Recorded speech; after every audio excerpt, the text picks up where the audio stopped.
Speaking of the Ducks, the Oregon spring game, it was an opportunity for the Ducks to get ahead in recruiting, namely by getting the number one player in the 26 class on campus. Now, Jaem Stewart was there. We're going to cover that. A few other 5-stars that we're also visiting. I got Steve Wiltfong here. We're going to break it all down.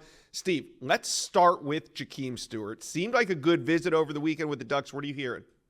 Well, we've talked to Jaem Stewart after his visit to Ohio State a couple weekends ago, and that blew him away. He was back at USC for a third time last weekend, and we know he loves the Trojans and has return trips planned for both of those schools. But talking to Clyde Alexander, his private position coach from Edge Assassins, following this Oregon visit, he said that Jaem looked at him and said, "Coach, I have a very hard decision to make." They said it was unreal at Oregon. And again, this is a young man that may reclassify. He's looking into the academic part of what that would entail so he could move from the 2026 class to 2025. And if he does that, I think it's obvious Oregon is another program that's on his short list that I would expect him to make it back to for an official visit at some point. Dan Lanning helping build that powerhouse at Georgia, then what he's quickly done at Oregon, and just the resources that the Oregon football program has. Those are all things that have excited Jaem Stewart, Coach Tosh Lupoy, just that entire staff. Oregon is one that gave him a lot to think about this weekend, and they said as much. All right, 5-star cornerback DJ Pickett was back in Eugene. What do you make of this battle that's brewing between Miami, LSU, and Oregon for 5-star DJ Pickett? Yeah, I think Oregon came into the visit third, but very much in play with a chance to win this thing when all said and done. Oregon is different, his father told me. A lot of resources, fan support is crazy. They had over 40,000 fans at the spring game. They're very much looking forward to the official visit in June, which will be DJ's 4th time on Oregon's campus. So they're right there with Miami and LSU. I still think if Miami has a great season this fall, they're a team to watch. And DJ's taking his recruitment into the season so he can watch these teams play football. But LSU, the longstanding relationship with Corey Raymond that dates back to when Corey was at Florida. Now he's back at LSU, which is his sweet spot where he developed so many great players.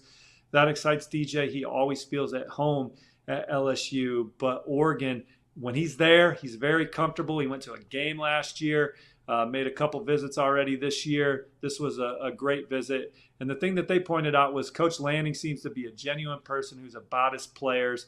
The staff is engaged with not just the prospect, but the prospect's families. And again, pointed to the resources. So Oregon is a top contender for DJ Pickett going into the summer. There's a group of 3 modern-day high school players that made a quick field trip up to Eugene for the spring game, a talented bunch. Linebacker Nasir Wyatt, running back Jordan Davison, and wide receiver Marcus Harris. Steve, what are you hearing out of this modern-day trio? Well, for Wyatt, like Oregon, as we talked about at the top of the show, my RPM is on the Ducks. It was a pick that I had at my previous workplace, 24/7 Sports, now here at On3 for nearly a month. I'm doing some housekeeping with my predictions and talking to sources around that recruitment. I like where Oregon continues to stand there. So my RPM is on the Ducks. I think Oregon's an interesting school to watch for On300 receiver Marcus Harris. The Ducks are putting together a fantastic receiver class. They're in the mix for some of the elite guys in the country moving forward. And Marcus Harris said that it had a home feel to him as well. And he feels like it's a place he could play early.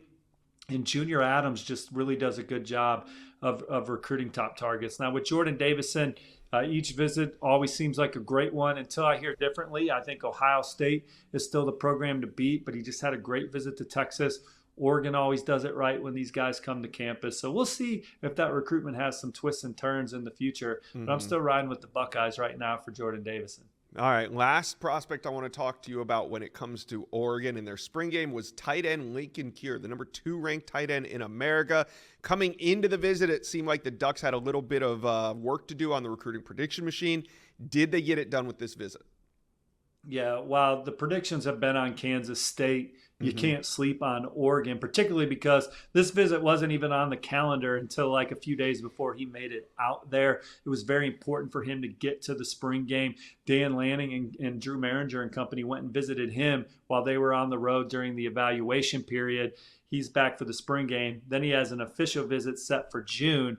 It's the weekend right before Kansas State, but they're giving Oregon every opportunity to pull him out of the state. The idea of living in the Pacific Northwest is exciting to Lincoln Cure. And he said, you can really feel the culture of the program.